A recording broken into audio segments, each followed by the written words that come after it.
Okay, so this is the Keeffe's Working Hands Cuticle Repair for relieves dry, cracked cuticles and knuckles. These are the little jars. Look how cute they are. They're not as big as the regular Working Hands. As you can see here, it fit inside the palm of my hand. And as you can see here, I've used quite a bit of this stuff. This stuff works fabulously. I love to use this if you get your nails done. This is great. I love to use this after I get my nails done. You know how underneath they kind of feel dry, especially after you wash them a few times? I don't know what that is.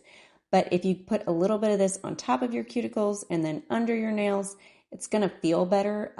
I like the way that it moisturizes my skin and it makes it a little bit less dry, and I really like that. So I carry this with me in my purse, and I usually do it right after I get my nails done, and then they feel pretty much hydrated. If I'm washing my hands several times a day or doing a lot like in the garden or cooking, then I'm going to use it a little bit more. But other than that, I highly recommend this stuff. It works fabulously.